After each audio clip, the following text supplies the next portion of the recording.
আসসালামু আলাইকুম প্রিয় দেশবাসী, আপনারা সবাই কেমন আছেন? আশা করি আপনারা সবাই আল্লাহর মেহের অশেষ রহমতে ভালো আছেন। তো আজকে আপনাদের সম্মুখে আবারও আসা আমার সবাইকে ধন্যবাদ। বিগত কয়েকদিন ধরে আমরা যা আহ, আমরা না মানে আমাদের যারা আমাদের থেকে অনেক সিনিয়র আছেন, যে কথাগুলো ওনারা আমাদের 5ই আগস্টের পরে ওরা মনে করছিলেন যে দেশের পরিপ্রেক্ষিতে এটাই হবে, আমরা অনেকে এটার পক্ষে ছিলাম না, কিন্তু না, এখন দেখতে পাচ্ছি যে না, সেটাই হচ্ছে। তো সেইগুলোর প্রেক্ষমান অবস্থার কারণে আজকের আমাদের এই সৃষ্ট সমস্যা, যা সৃষ্ট সমস্যা আমাদের অতীতেও ছিল আর পরবর্তীতেও থাকবে, যদি না আমরা এটার সমাধান জাতির সামনে নিয়ে না আসি। তো আমার কয়েকদিন ধরে আমি বলতে, আমার ইউটিউব চ্যানেলে, যেটা আমার নিজস্ব ইউটিউব চ্যানেল, ওইটার মাধ্যমে আমি আমার বক্তব্য নিয়ে আসি। জানি না আপনাদের কাছে কেমন লাগে, তবে আশা করি আপনাদেরকে নিজের পক্ষ থেকে নিজের রাজনৈতিক জ্ঞান অনুযায়ী আপনাদেরকে বলে বলে বলে আপনাদেরকে বোঝানোর চেষ্টা করি। সেটা আপনাদের একান্ত নিজস্ব মতামত এবং ব্যক্তিগত ব্যাপার, আপনারা কেমন ভাবে আমার এই বক্তব্যটা গ্রহণ করবেন। আশা করি সেখানে আমি কোনো কাউকে এমন কোনো নেতিবাচক কথাও বলি না, এমন কোনো কিছু বলি না, তবে জাতির উদ্দেশ্যে, জাতির স্বার্থে অনেক সময় অনেক কিছু বলতে হয়। তো আপনাদেরকে আমি সচেতন করার চেষ্টা করি আর নিজেও হওয়ার চেষ্টা করি। ধন্যবাদ সবাইকে। আপনারা সবাই কেমন আছেন? তো বিগত যে ইউটিউব চ্যানেল আমি যেটা বলছিলাম যে বাংলাদেশের সম্ভাব্য রাজনৈতিক পরিস্থিতির কি অবস্থা বাংলাদেশ হতে যাচ্ছে, তা একটা গুলাটে পর্যায়ে রাজনৈতিক বিশেষজ্ঞরা বাংলাদেশের পরিস্থিতিকে এখন মেঘাচ্ছন্ন আকাশ নামে মানে ওরা বুঝাতে চেয়েছেন। বাংলাদেশের পরিস্থিতি কোন দিকে যাচ্ছে, কোন বলয়ের দিকে যাচ্ছে, তা এখনো বুঝা হয়ে উঠতে পারতেছে না সবার। তো আমাদের ক্ষুদ্র জ্ঞান দিয়ে আমরা একটু বোঝার চেষ্টা করি যে বাংলাদেশের রাজনৈতিক পরিস্থিতির সমাধান কি এবং কি হতে পারে বাংলাদেশের আগামী সময়ে।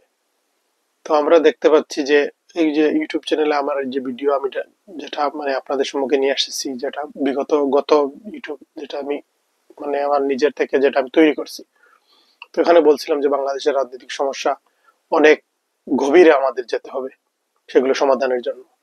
তো আমি বলছিলাম গত ভিডিওতে যে আপনার ওই জেনারেল ওয়াকার, তারপরে আপনার ওই যে ইন্টার্ম গভর্নমেন্টের যারা আছে বর্তমানে, তারা এক সময়কার সবই কিন্তু ওরা আপনার ওই মুজিবের খুব মুজিব প্রেমী ছিল ওরা। তো এখন হঠাৎ করে জনগণের আমাদের স্বতঃস্ফূর্ত আন্দোলন দেখে ওরা এখন আবার গাপটি মেরে ওরা বসে রয়েছে। এরপর দিনে আমরা শুনতে পারলাম যে আমাদের সচিবালয়ে আগুন দেওয়া হয়েছে। সেটা আগুন দেওয়া হয়েছে, আমি কেন বললাম ওটা একরকমের আগুন দেওয়া বলতে, ওইগুলো স্বৈরাচারীদেরই ওইগুলা কাজ। অথবা ভালো মানুষ কখনো বাংলাদেশের কোনো গুরুত্বপূর্ণ স্থাপনায়, গুরুত্বপূর্ণ কোনো আমাদের কোনো অফিসে ওরা হাত দেবে না বা আগুনে দেবে না। তো বিগত এই ইন্টারিম গভর্নমেন্ট সরকার, মধ্যবর্তী সরকার, ওরা সচিবালয়ে যত কর্মকর্তা আছে তাদের হিসাব তলব করার জন্য এখানে আপনার একটা অধ্যাদেশ জারি করছিলেন। ওর 3-4 দিনই পরে সচিবালয়ে আগুন। তো এটা বৈষম্য বিরোধী আন্দোলনের, ছাত্র আন্দোলনের কয়েকজন আমাদের ছোট ভাই যারা, ওরা এখন বর্তমান ইন্টারিম গভর্নমেন্টে আছে। তো ওরা এটা দায়িত্বপ্রাপ্ত আছে ওরা। তো ওরা কিরকম করছে, কিরকম চালাচ্ছে, কারণ ওদের তো এতটুকু রাজনৈতিক জ্ঞান। ওরা খুবই সাহসী এবং অত্যন্ত, কি বলবো, যে আপনার সাহসী ওরা, ঠিক আছে, কিন্তু রাজনৈতিক যে প্রজ্ঞা, রাজনৈতিক যে জ্ঞান ওদের মেধা আছে, কিন্তু ওরা এখনো রাজনৈতিক জ্ঞানটা ওদের হয় নাই। তো সেই রাজনীতি, এই ফাঁকা জায়গাটা নিচ্ছে ওই আসিফ নজরুলরা, ওরাই ওইখানে নিয়ে, মাহফুজা নামরা আর ওই ইন্টারমিডিয়েট গভর্নমেন্টের যারা আছেন, ওরাই এদের সুযোগটা নিচ্ছেন। তো আমরা চেয়েছিলাম যে 1972 সালের যে সংবিধান, ওটাকে ছুড়ে ফেলা হোক।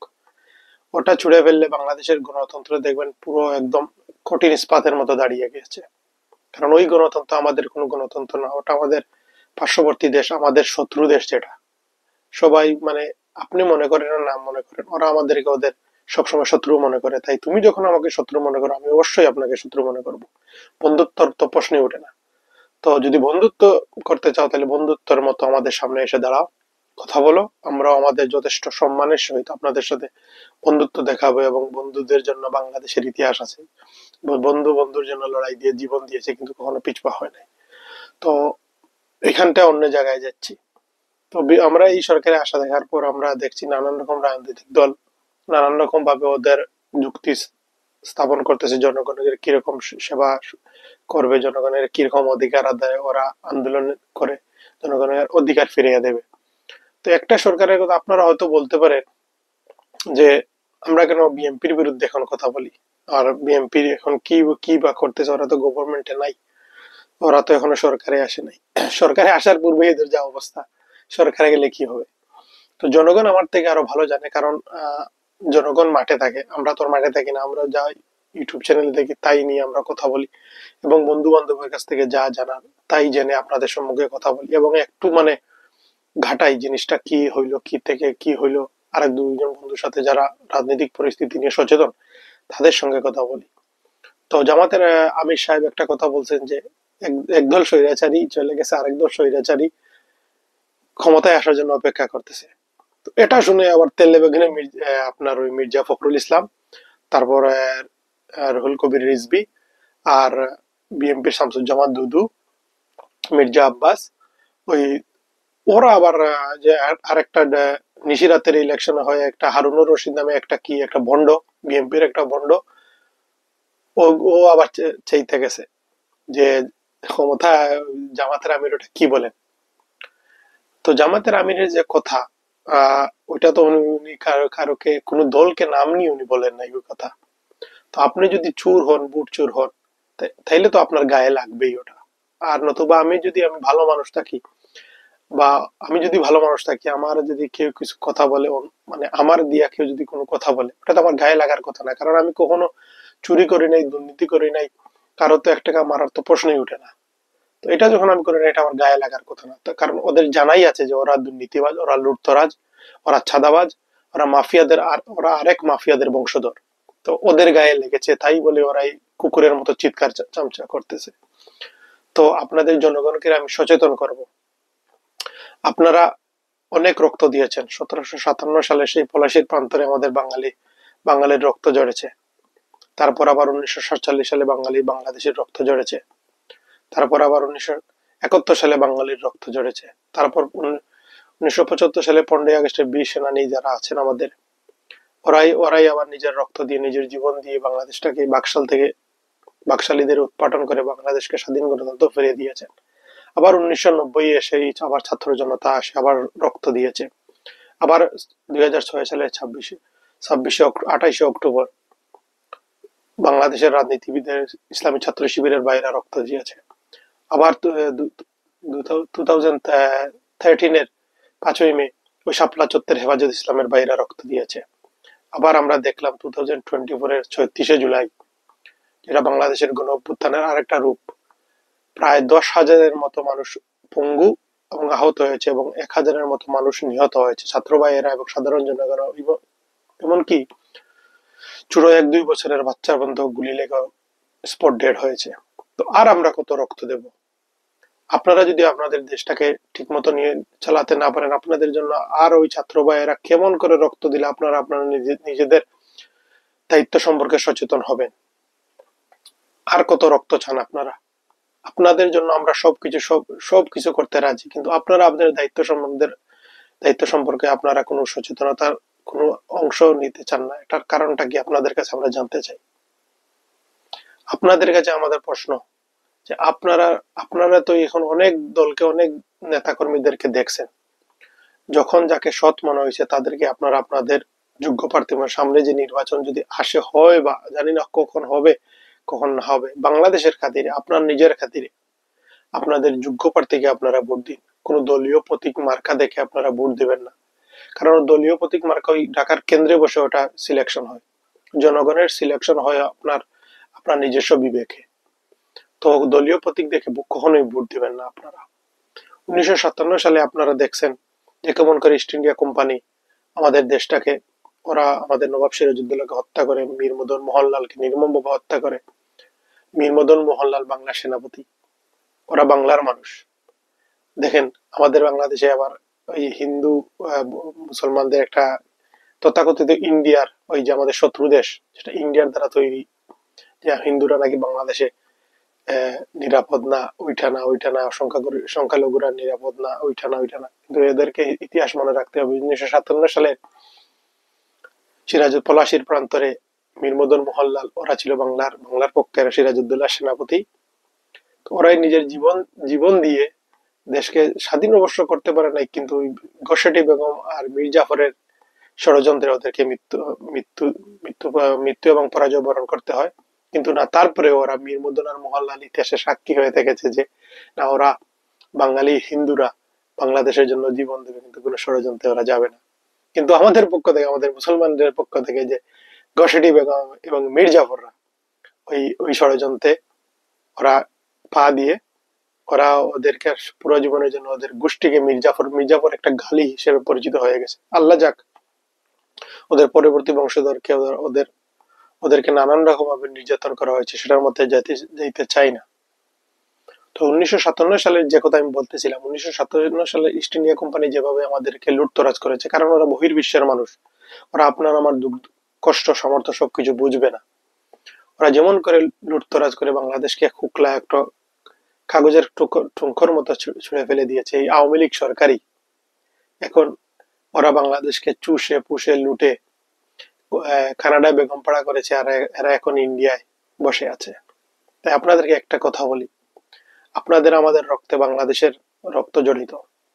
তাই উড়ে এসে কখনো যদি কেউ জুড়ে বসে, মনে রাখবেন যতই আপনাদেরকে উন্নয়নের কথা বলুক, আল্লাহর কসম নিয়ে বলতেছে, ওরা কখনোই দেশের প্রতি প্রেম থাকবে না, ভালোবাসা থাকবে না, কিছুই থাকবে না।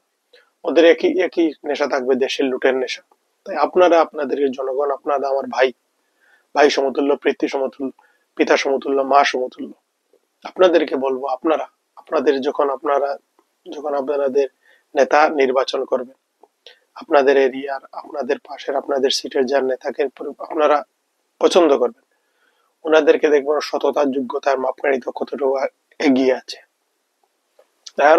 আরো কথা বলতে গেলে অনেক কথা আসে, তখন আরো আসে বাংলাদেশের রাজনৈতিক যে অবস্থা। এই অবস্থার মধ্যে জানি না কি অবস্থা হবে। অবস্থার মধ্যে নানান রকম গুজবও চলতেছে। আমরা দেখতে পাচ্ছি যে এটা ক্লিয়ারলি, এখন দেখতে পাচ্ছি যে আপনার ওই যে বিএনপি কোথায় কোথায়, মানে ওই আসলে আমরা আসলে কি বলবো, সত্য কথা বলার জন্য এখানে আসি, যদি মিথ্যা কথা বলি নিজের বিবেকে বাধা দেয়। তো বিএনপি এখন আওয়ামী লীগের যে কাজটা, আমি আগে থেকেই বলতেছিলাম যে ওই বিএনপি ইন্ডিয়াকে বুঝাইতে চাইছিল যে আওয়ামী লীগ আপনাদেরকে কি দিয়েছে, আমরা এর থেকে আরো বেশি দিব। দেখেন, নির্বাচনে আসার আগেই ওরা আওয়ামী লীগ বিএনপির লোকেরা ইন্ডিয়াকে স্যাটিসফাই করার জন্য ওরা প্রস্তুত হয়ে আছে। শামসুজ্জামান দুদু বলতেছে ভারতকে আপনারা এত ছোট ভাববেন না, ভারত আমাদের বন্ধু রাষ্ট্র।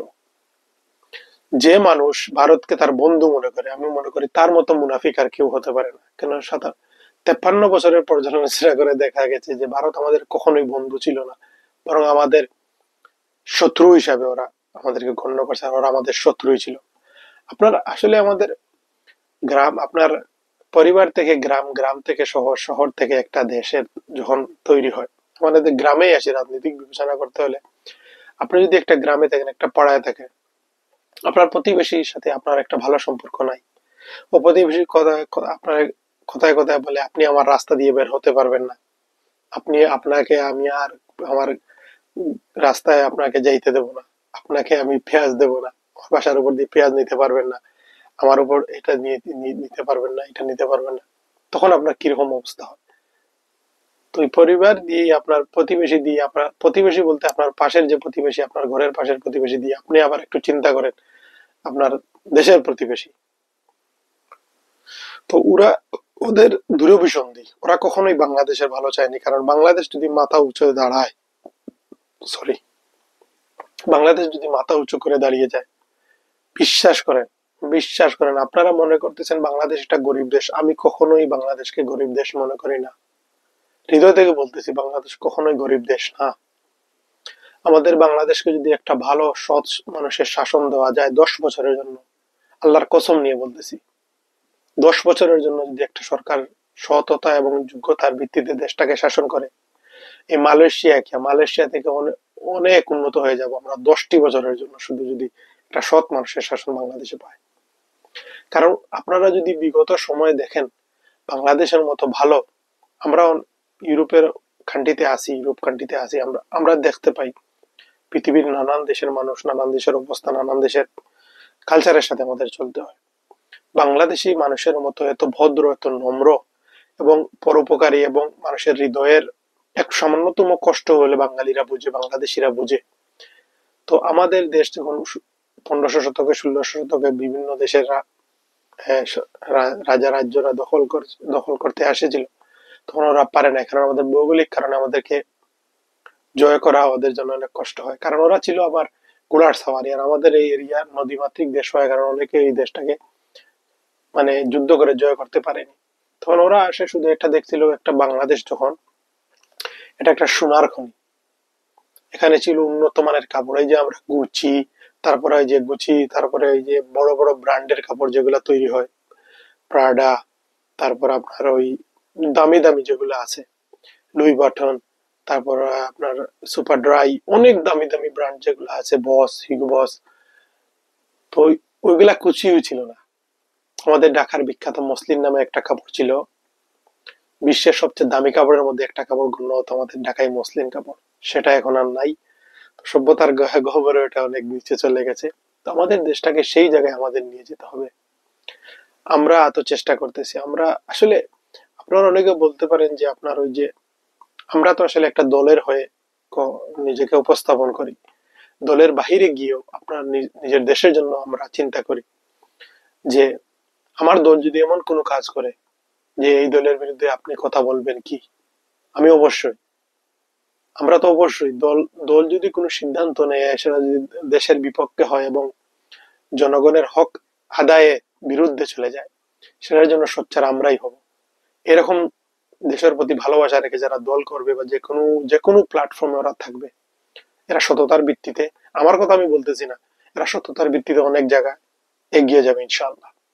তো আপনাদেরকে আমাদের একটাই দাবি, জানি না বাংলাদেশের কি অবস্থা হবে, কারণ এখনো পর্যন্ত আমাদের বাংলাদেশের উপর থেকে যে আওয়ামী স্বৈরাচারীর ছায়া যায়নি। এখনো 10 লক্ষ আওয়ামী লীগের আমলা কর্মকর্তা এখনো গাপটি মেরে ওরা বসে আছে। বিএনপির ওরা বলতেছে ইলেকশন দিয়ে দিতে, ইলেকশন দিয়ে দিতে, কারণ ওরা তো ইলেকশন চায়, যত দ্রুত সময় ইলেকশন হবে ওরা ইন্ডিয়ার সাথে যুগ সাজসে ওই ফেসিস্ট স্বৈরাচারীর আমলা দিয়ে দেশ পরিচালনা করবে। আর যদি কোথাও বেঘাত হয়ে যায়, ওটা মানে ইন্ডিয়ার রয়ের এজেন্ট দ্বারা ওই সরকারকে উৎখাত করা হবে, কারণ বিএনপি গিয়েও পারবে না। আর বিএনপি কে যদি থাকতে হয় আওয়ামী লীগের যে চড়া মাসুল দিয়ে ওদেরকে থাকতে হবে, তাও চড়া মাসুল বলতে ওরা তো ওদের পকেট থেকে পয়সা দেবে না, বাংলাদেশের সার্বভৌমত্ব সবকিছু বিক্রি করে ওরা ক্ষমতায় থাকার চেষ্টা করবে। তাই আমি এই, ওরা যদি মনে করে ইন্টারিম গভর্নমেন্টকে বলতে চায়, ওরা যদি মনে করে বাংলাদেশের বিপ্লবী সরকার আপনারা, তাহলে আপনাদেরকে একটা কথা বলতে চাই, আপনারা এই 72 সংবিধানকে লাথি মেরে চুড়ে ফেলে দিন, কারণ এই সংবিধান বাংলাদেশের সংবিধান না, আর এই সংবিধান আমরাও মানি না। 72 সংবিধান একটা দেশকে খরদ রাজ্যে পরিণত করার সংবিধান, এই সংবিধানকে লাথি মারি, এই সংবিধানকে কখনো মানি না এবং মানবো না। আপনারা যদি এত শিক্ষিত, এত যোগ্যতা নিজেকে সম্পন্ন মনে করে একটা বাংলাদেশকে সুস্থ, সুন্দর এবং জাতির অধিকারের প্রশ্নে এগিয়ে থাকবে একটা সংবিধান আপনারা সবাই উপস্থাপন করবেন, এবং জনগণের জন্য যেই সংবিধান হবে সবার জন্য সমান, সবার জন্য সমান হবে, এবং গ্রামের প্রত্যন্ত অঞ্চলে একজন মানুষ যদি না খেয়ে মরে সেটার দায়িত্ব সেই সরকারকেই নিতে হবে। এরকম একটা সংবিধান আমরা চাই, যে সংবিধানে কোনো ভেদাভেদ থাকবে না, যে সংবিধানে হিন্দু মুসলিম সবাই, বৌদ্ধ খ্রিস্টান পাহাড়ি উপজাতি যা যেসব জব কিছু আছে তারা সবাই একই মঞ্চে সবাই দাঁড়িয়ে থাকবে, এখান থেকে সবাই একই কাতারে দাঁড়াবে দেশের জন্য। 1971 সালের যুদ্ধের সময় যে আমাদের আহ মহান মুক্তিযুদ্ধের সময় আওয়ামী লীগের গুন্ডারা আমাদের হিন্দু ভাইদের অনেক জায়গা ওরা নিজের, কারণ পাকিস্তানিরা হিন্দুদের উপর বেশি নির্যাতন করেছিল তখনকার সময়, তো হিন্দুরা অনেকে নিজের জীবন বাঁচানোর জন্য ওই পার্শ্ববর্তী দেশ ইন্ডিয়ার বর্ডার দিকে ওরা চলে গেছিল। তো যাওয়ার সময় ওরা নিজের জীবন বাঁচানোর জন্য অনেক জায়গা সম্পত্তি ওরা স্থানীয় আওয়ামী লীগের লোকদের কাছে ওরা জমা দিয়ে গেছিল, অনেকে আবার বিক্রিও করে গেছিল মুখের কথার উপর, অনেকে যা কিছু ছিল সবই এক সাইনে সবকিছু বিক্রি করে গেছে, কিন্তু ওরা ওদের প্রাপ্য পয়সা পায়নি। তো আমি আমার ইউটিউব চ্যানেলে, এই চ্যানেলের মাধ্যমে বলতে চাই, যদি ইনশাল্লাহ আমাদের সরকার যদি কখনো ক্ষমতায় আসে, আপনাদের একটা হিসাব, আপনাদের যদি একটা জায়গাও পাওয়া না থাকে, আপনাদের একটা যদি একটা পয়সা করিও পাওয়া না থাকে, সেটা ইনশাল্লাহ আমরা পূরণ করব এবং আপনাদের যা প্রাপ্য আপনাদেরকে সবকিছু ফিরিয়ে দেব। তো আর পরবর্তী সময় আমরা দেখছি যে আওয়ামী লীগের যেগুলো আছে ওইগুলো ওদের জায়গা জমি দখল করছে, কিন্তু শেখ মুজিব, বন্ড মুজিব ওইগুলো আর ওই বিচার করে নাই। অনেক হিন্দু ভাইয়েরা উম, নিঃস্ব হয়ে আবার পার্শ্ববর্তী দেশ ইন্ডিয়া চলে গেছে, কারণ এখানে নিজের মাতৃভূমিতে থাকার পরে ওদের কোনো অধিকার পাচ্ছে না। কি করবে এখন? সবাই চলে গেছে, ধীরে ধীরে ধীরে সবাই চলে গেছে।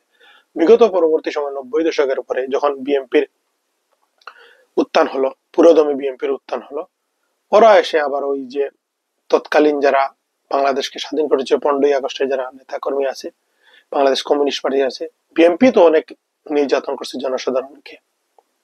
ওরা চরমপন্থী, যারা পূর্ব বাংলা কমিউনিস্ট পার্টির অনেক নেতাদেরকে নিহত করছে ক্রস ফায়ারের নামে।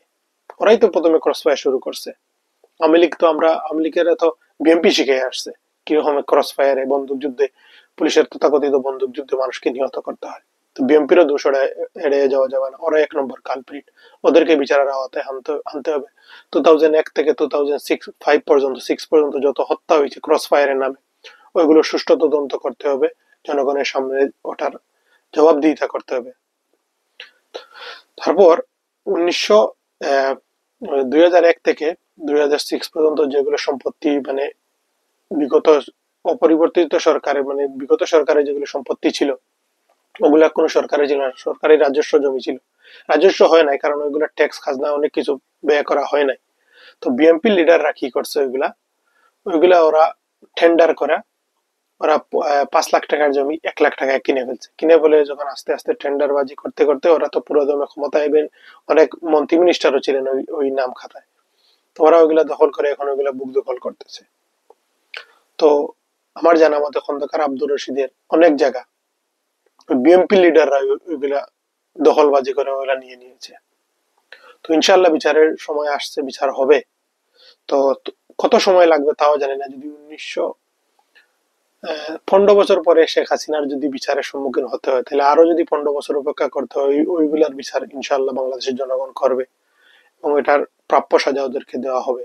তাই বাংলাদেশের জনগণ ভাইকে আমি বলবো, জনগণের যারাই আছেন, প্লিজ আপনারা আপনাদের আপনাদের হৃদয় থেকে আপনারা চিন্তা করে দেশের জন্য, অনেকে নির্বাচন আগে আপনাদের পয়সা নিয়ে আসবে।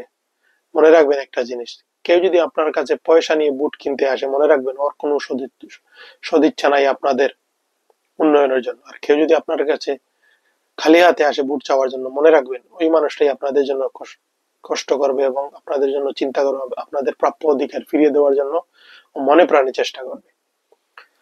তো সবাইকে ধন্যবাদ, আপনারা ভালো থাকবেন। বাংলাদেশের আকাশ মেঘাচ্ছন্ন, রাজনীতি মেঘাচ্ছন্ন, জানি না বাংলাদেশ কোন দিকে যাবে। সেই আশা কামনা করে, আল্লাহ যেন যা কিছু করেন ভালোই করেন, সেই আশা কামনা করে আমার এই বক্তব্যটুকু আপনাদের সামনে উপস্থাপন করলাম। সবাইকে ধন্যবাদ। আসসালামু আলাইকুম ওয়া রাহমাতুল্লাহি ওয়া বারাকাতুহু।